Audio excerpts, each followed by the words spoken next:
Hi, so my name is Kara Kramer, and today I'm going to be giving an analysis speech about a TED Talk that a climate activist, Greta Thunberg, gave. Now, it is important to note with this speech, Greta Thunberg was 17, and it was really this TED Talk that put her on the map and really turned her into the world-renowned climate science activist that she is now. Greta Thunberg started off this speech by stating her initial reaction to hearing about climate change. And it was with this that she heard about it at 11, and when she was 11, then hearing about climate change caused her to go into a depression, which then she stopped talking and stopped eating. This caused her parents some worry, obviously, and she went and got diagnosed with 3 different mental disorders, those being Asperger's, OCD, and selective mutism.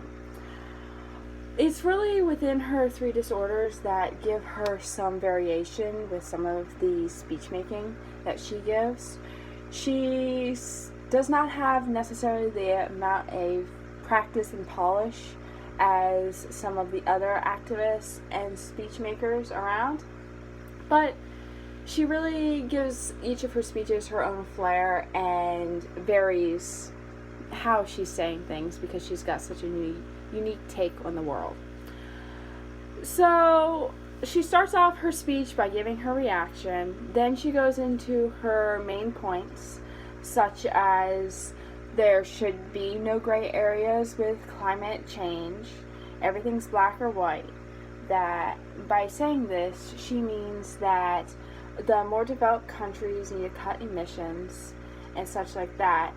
She then follows up with her points on why people are not caring and why they should be caring, because it's really the future generations that will be affected by the mistakes and the problems being created now.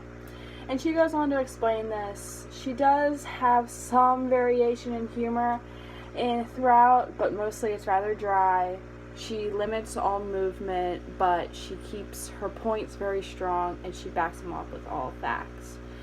Now, when she's doing this, she does not have any notes or a projector screen in front of her. Instead, she's memorized these statistics as well as citing the sources. So, in that case, it is a very well-prepared and polished speech. However, I think her strongest point is actually in her conclusion, which I'm going to show you now. She really emphasizes what she thinks should be changed, and she gives a unique take to how she states it.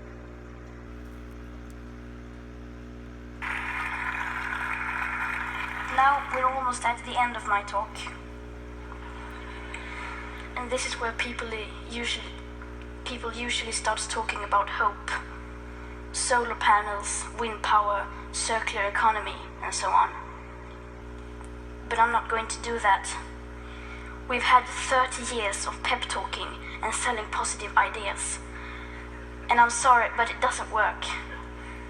Because if it would have, the emissions would have gone down by now. They haven't. And yes, we do need hope. Of course we do. But the one thing we need more than hope is action. Once we start to act, hope is everywhere. So instead of looking for hope, look for action. Then, and only then, hope will come. Today, we use... So from that clip, you can clearly see that while she's not the most polished, she really does know how to drive a point across. And overall, she gave a very memorable speech, and it was had a good call to action, and overall very well done. Thank you.